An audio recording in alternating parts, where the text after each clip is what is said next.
दोस्तों CDS aspirant जो सबसे ज़्यादा बड़ी मिस्टेक करते हैं वो ये करते हैं कि जो अपना इंग्लिश का सब्जेक्ट है उसे इग्नोर कर देते हैं। ठीक है, अभी इस वीडियो के अंदर हम एक आंसर शीट देखेंगे। बेसिकली ये सीडीएस 2 2022 का मार्कशीट है। इसके अंदर हम अभी इसका मार्क्स देखेंगे, इंग्लिश के भी और मैथ्स अपना जीएस के भी। ये बेसिकली ओटीए के लिए है, तो उसमें हम ये चीज़ एनालाइज करेंगे कि बेसिकली कैंडिडेट कहाँ फेल करते हैं। ठीक है, मैं हमेशा ये बोलता हूँ कि जो आपका इंग्लिश सब्जेक्ट है वो ही आपका जो ओटीए का सिलेक्शन है वो करवाता है। ठीक है, जीएस के अंदर आप चाहे कितनी मेहनत कर लो, लेकिन अगर आप उससे थोड़ी सी आधी भी इंग्लिश के अंदर कर लो और अपना स्कोर जो है वो 75 अबव ले आओ, ठीक है, तो वो आपका जो सिलेक्शन है वो 100% सर्टेन हो जाता है।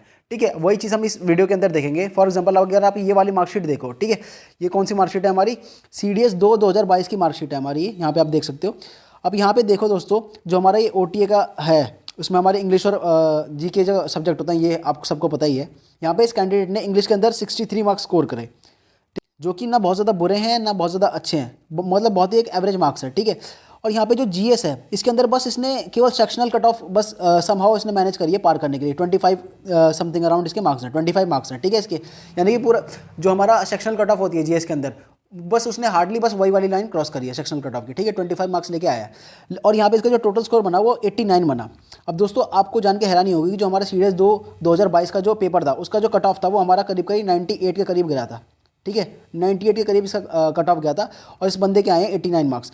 अब सोच के देखो दोस्तों, अगर भले ही इसके चाहे जीएस में 25 ही मार्क्स आए थे, लेकिन अगर ये यहाँ पे इंग्लिश के अंदर ये 75 मार्क्स अगर ले आता ये लड़का, ठीक है, तो इसका नाम अपना आराम से इस पीडीएफ के अंदर होता, क्योंकि 75 प्लस हमारा 25 कितना होता है, 100 मार्क्स हो जाते हैं इसके टोटल अपना ओटीए के अंदर रिटर्न। ठीक है, और जो हमारी कट ऑफ थी वो 98 ही थी। तो दोस्तों हमें यहाँ से क्या पता चलता है कि बेसिकली जो हमारा इंग्लिश का जो सब्जेक्ट है वो कितना ज़्यादा इंपॉर्टेंट रोल प्ले करता है आपके सिलेक्शन में।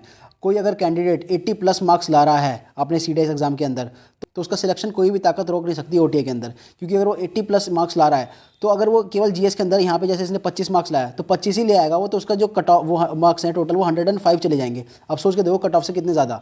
ठीक है, और यहाँ पे अगर आप देखो सीडीएस 2 2022 की कट ऑफ जो मैंने पहले ही बताई आपको 98 ही थी। अगर ये कैंडिडेट भी मुश्किल से मुश्किल अगर 75 मार्क्स भी लिया था तो इसका जो स्कोर था वो 100 चले जाता।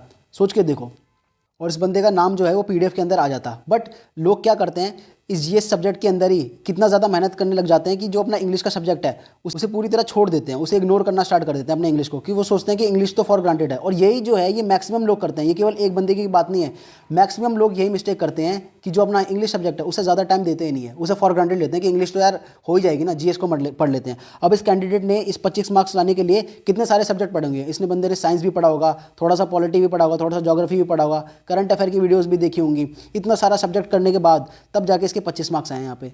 और यहाँ पे जो केवल ही अगर 63 जो मार्क्स इसके हैं इंग्लिश में, केवल ये अपनी जो स्टैंडर्ड बुक्स हैं जैसे एसपी बख्शी हो गई या फिर नीतू सिंह हो गई उन्हें पढ़ लेता, बहुत ज़्यादा प्रैक्टिस कर लेता, प्रीवियस ईयर क्वेश्चन है वो कर लेता, तो इसका जो स्कोर है वो 75 प्लस अपना आराम से हो जाता। और अगर 75 प्लस इसका स्कोर होता तब भी केवल ये जीएस के अंदर 25 मार्क्स स्कोर करने के बावजूद भी अपना रिटर्न क्लियर करता। तो दोस्तों ऐसे ही सीडीएस का रिटर्न क्लियर होता है। आप प्लीज़ इस चीज़ पे हमेशा ध्यान रखना कि जो बंदे इंग्लिश के अंदर 70 मार्क्स से कम ला रहे हैं उनके लिए बहुत ज़्यादा मुश्किल होगा अगले सीडीएस के अंदर वो अपना एग्जाम निकालना। ठीक है, ये मैं हमेशा बोलता हूँ। आपका जो स्कोर होना चाहिए वो हमेशा आइडल केस में हमेशा 70 प्लस होना, आइडल कह रहा हूँ, वर्स्ट केस में हमेशा 70 प्लस होना चाहिए। ठीक है, और 70 प्लस होना चाहिए और कोशिश करिए कि आपका जो स्कोर है वो 80 टच करे। ठीक है, अगर आप इतना करते हैं 80 टच करते हैं तो आपका जो सिलेक्शन है वो बहुत ज़्यादा सर्टेन हो जाता है आपके। अब जीएस में केवल साइंस और जो 2-3 सब्जेक्ट हैं बस वो भी पढ़ के जाओगे, केवल सेक्शनल कट ऑफ भी निकालोगे तब भी आपको ओटीए के अंदर नाम मिल जाएगा। ठीक है दोस्तों, तो बस ये वाली वीडियो के अंदर मेरा यही एक मोटिव था कि मैं आपको थोड़ा इस चीज़ के बारे में अवेयर कराऊं कि जो हमारा इंग्लिश सब्जेक्ट है वो कितना ज़्यादा इंपॉर्टेंट रोल प्ले करता है। ठीक है, तो ये जो अभी इस वीडियो से आप ये सबक ले लीजिए कि जो आपका इंग्लिश सब्जेक्ट है उसे आप कोई भी इग्नोर ना करें और उसे हमेशा करें। ठीक है, और जो अपने मॉक्स हैं, मॉक्स के अंदर जब तक आपके 80 मार्क्स करीब नहीं आ रहे ना हर मॉक्स के अंदर, तब तक आप अपने इंग्लिश को ये समझिए कि मेरा इंग्लिश जो है वो कमज़ोर ही है और मेरे को अभी और भी ज़्यादा हार्डवर्क करना है इस पर। ठीक है, तो दोस्तों अब लग जाइए अपनी प्रिपरेशन में और जो अपना इंग्लिश सब्जेक्ट है उस पर भी ध्यान दीजिए और अपना जीएस है उस पर भी ध्यान दीजिए। ठीक है, जय हिंद जय भारत।